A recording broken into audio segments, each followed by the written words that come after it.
À entrevue avec Jérémy Dutemple. Et non, Dutemple Quirillon, c'est Ouais. ton nom d'artiste. Ça rentrait pas. Quand j'ai fait ma page Facebook, ça fitait pas, du Dutemple Quirillon. Pour vrai, c'est juste pour ça? Non, non, c'est du Dutemple Quirillon. Les gens se trompent aussi. Beaucoup, moindrement que c'est long, les gens du Quirillon, Temple, n'importe quoi. Pourtant, t'as tellement un nom qui coule. Dutemple Quirillon, mais Jérémy Dutemple aussi, je trouve que ça coule, ça fit bien. Fait que c'est aussi dans ma famille, le côté comique vient des Dutemple. Mon grand-père est comique, ma mère, mon oncle. C'est vraiment, fait que pour moi, ça faisait du sens de prendre juste Dutemple. Puis c'était assez unique aussi. Fait que j'ai choisi ça. Il y en a, tu sais, quand ils disent Dutemple Quirillon, je fais pas comme non, c'est juste Dutemple. Mais ça risque d'être Dutemple, éventuellement. C'est ça. Je parle beaucoup, dis-moi là quand arrêter. Je trouve ça vraiment tous les nouveaux humoristes qui nous expliquent leur nom, ça me fait tout le temps rire. Ouais. Je trouve ça sympathique. Ben moi, c'est juste, les gens me posent beaucoup de questions, mais je suis comme, non, c'est Dutemple, c'est le nom de ma mère, c'est le même. J'avais peur de froisser mon père aussi. J'ai dit un peu chicané là-dessus. J'ai fait, là, vous m'avez donné 2 noms, puis là, c'est moi qui ai pogné à prendre la décision 22 ans plus tard. Je suis pas d'accord avec ça. Mais là, c'est fait, puis c'est ça, puis j'assume, puis mes parents sont bien contents. C'est correct, ça. Tu as fini l'école l'an dernier. Il s'est passé vraiment beaucoup de choses depuis que tu as terminé l'école. Tout cool. Ouais. Tu as fini la tournée, tout de suite, tu es devenu un chroniqueur au lundi de l'humour. Ouais. Tu as parti ta soirée, le Post Late Show. Franchement, on te voit partout. Tu es une des figures montantes. Est-ce que ça te fait peur de voir que tout déboule si vite? Non, au contraire, je trouve ça motivant. On dirait que de ma sortie de l'école, pour moi, c'est comme un point de départ, la sortie d'école. Parce que pour moi, l'école, c'était de la ouate, là, on travaillait. Fait que pour moi, la sortie de l'école, c'est comme le point de départ de OK, là, ma carrière commence là. Puis je trouve qu'en 1 an, même moi, je suis comme oh mon Dieu, j'ai fait beaucoup de chemin. Je suis fier de ça. Puis je pense qu'au rythme auquel je travaille, je souhaite que ça continue comme ça sans cesse. Ça fait pas peur parce que je suis encore... Les gens, on dirait qu'ils s'attendaient pas à ça de moi. Fait que je fais juste surprendre à gauche, à droite. Puis ça, ben j'aime avoir ce rôle-là, de l'espèce d'underdog. Parce que t'es un sportif, là. T'es comme l'espèce de recrue au hockey qu'un gros club vient de recruter.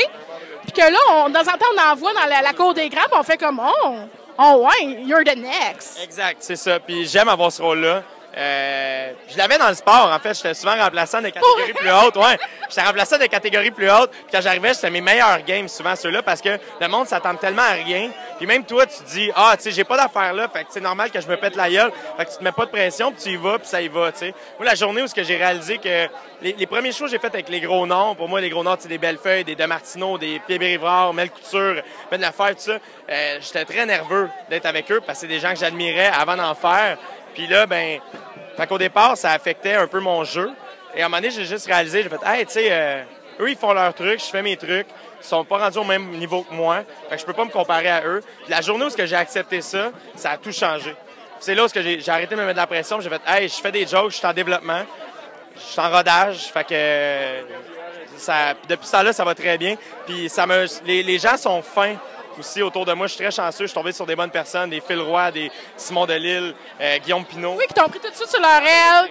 T'es devenu good body avec eux. Exact. Puis ils m'ont vraiment accepté et ils ont été très bons pour moi. Tu sais, justement, le spot Là, attends, il y a Mehdi qui m'appelle, il est fatiguant. Allô, hey, je suis en entrevue avec Marie Jetset. Je m'excuse, je suis big. Là. Mehdi. OK, ciao. Excusez. Mais c'est ça, fait que Phil a été pour beaucoup... Il est lourd, hein? Mais Mehdi, toujours. Je taquine. Ouais, mais... Non, c'est ça. Fait que Phil, il a été bien même bon pour moi. Puis Charles Deschamps aussi, dans le fond, qui coproduit la soirée au Jockey. Ou qui est maintenant animateur. Oui, exact. Dans le fond, Phil, ça a été un peu... On s'est rencontrés sur le tard l'année passée, en juin, à peu près mai-juin l'année passée. Puis tout de suite, ça a comme cliqué, moi puis lui. C'est un gros crush amical entre vous deux. Vraiment, exact. Ça a vraiment été un man crush mutuel. Puis dans le fond, c'est pour ça qu'il m'a booké au Jockey. Il m'a beaucoup aidé. Et ça m'a beaucoup aidé aussi dans ma création, dans mon écriture. Et dans le fond, c'est lui qui a fait garde. Moi, je veux que ce soit toi, puis il a poussé pour moi. Puis Charles aussi, finalement, ça a été comme unanime. Fait que pour moi, ça a été un gros geste de confiance. C'était quand même des gros souliers à remplir, là, remplacer Phil Roy. Puis Phil voulait vraiment pas que ça ait l'air... Je vais dire qu'il a dit le mot gros avec Phil Roy après. Mais Phil voulait vraiment pas que ce soit le remplaçant de Phil Roy. C'est vraiment je suis le nouvel animateur. Puis j'ai vraiment été touché de ça. Je te dirais que c'est une belle suite logique. C'est une belle suite, puis c'est un beau défi. J'aime ça. Tu sais, remplacer Phil Roy, c'est quelque chose. C'est pas remplacer, c'est ça. C'est ça, prendre la place à Phil Roy. Succéder. Exact. C'est des gros souliers à remplir, mais j'aimais avoir ce défi-là. Et un jour, j'espère succéder à l'animation de la disque, succéder à Louis-José Hood. Regarde. Ah, ben je te le souhaite. Chaque chose en Mais là, son avant d'arriver là, qu'est-ce qui arrive, c'est que tu as plein de spectacles à ZooFest, temps. dont un avec ta grande amie Kate. Catherine. Catherine oui, Levac, avec oui. Catherine. Moi, j'appelle Kate comme une princesse. Ben oui. Tu sais. Ouais. Où tu fais un 2x30. Exactement. On a décidé, l'année passée, en fait, c'est cet automne. Je suis tout le temps avec Kat, fait qu'on jasait de ça, avec qui on voudrait faire ça. Puis on s'est rendu compte que les gens avec qui on voulait faire un 2x30 seraient sûrement rendus à un autre niveau, faire des 60 ou passer à autre chose. Fait que maintenant, on a juste fait, tu veux qu'on le fasse ensemble, tu sais? Puis on s'est dit, peut-être que d'ici là, on va être assez, entre guillemets, vraiment en gros guillemets, assez big pour faire un 2x30 ensemble, tu sais? Attirer assez de gens pour remplir une salle pour faire un spectacle. Et vous avez eu les années pour ça. Exactement. Finalement, Kat, tu sais, avec SNL, puis ça, tout le monde en parle. Puis toi Kat avec sur le En fait. route. Moi avec En route, entre autres, et tout ça, le jockey, ça l'aide aussi. Fait qu'on s'est fait voir. Puis c'est ça, finalement, on a décidé de le faire ensemble. Puis ça fit parce qu'on travaille déjà ensemble beaucoup. C'est pas nécessairement qu'on s'assoit et qu'on écrit, mais plus on est tout le temps ensemble. Fait que... Vous avez une complicité naturelle. Exactement, puis on parle beaucoup, on s'appelle à tous les jours, on se parle tout le temps. C'est vraiment une. En fait, quand elle me parle de toi, c'est tout le temps « Oh, c'est comme mon fils ». Ouais, et moi je dirais c'est comme ma sœur, mais je comprends ce qu'elle veut dire. Tu comprends? Mais ouais, on est très proches. Fait que ça fait du sens, puis on travaille déjà ensemble. Dans votre 2x30, est-ce que vous allez partager en même temps la scène des numéros communs ou ça va être vraiment vos numéros séparés? On va faire un numéro d'ouverture ensemble, ça c'est sûr. Peut-être un 8 minutes, gros max. Puis ensuite de ça, on fait chacun notre set. Peut-être au milieu, peut-être qu'on va se retrouver et peut-être à la fin. Fait que peut-être qu'on va splitter 5 minutes au début, au milieu et à la fin. C'est pas clair encore, mais c'est sûr qu'on va être sur scène ensemble. Là, justement, on est en train de travailler. Souvent, les duos, l'énergie, c'est beaucoup on s'écœure. Là, nous, c'est pas fait, mais on veut peut-être aller à l'antipode de ça, puis justement pousser le fait qu'on est proches, on est des très bons amis, puis ça, fait que on est en train de travailler On a le droit de s'aimer, Adib l'a dit. Exactement, oui. Puis moi, je suis d'accord avec ça. Puis moi, je suis un gars qui aime dire la vérité sur scène. Fait que pour moi, ça ferait plus de sens qu'on fasse ça comme ça. Et là, tu m'excuseras, mais j'ai pas eu le temps de tout lire. Je pense que tu as d'autres spectacles à ZooFest aussi, hein? Oui, j'organise aussi le Harry Potter Show. Ça par contre, je veux pas que tu m'en parles. Je vais laisser Catherine m'en parler quand je vais la croiser parce que elle aime tellement ça, c'est dans son sang, dans ses veines. Ce qui est arrivé, c'est vraiment l'amour passionnel d'Harry Potter qu'on a, Catherine, moi et François. Oh ouais! C'est vraiment l'amour incroyable qu'on a pour Harry Potter. Toi aussi, t'as cet amour-là. On est fait que t'es-tu plus Harry ou t'es l'autre, le petit roux, toi? Moi, je suis, tu sais, mettons, David Bocage, Catherine Levac et moi.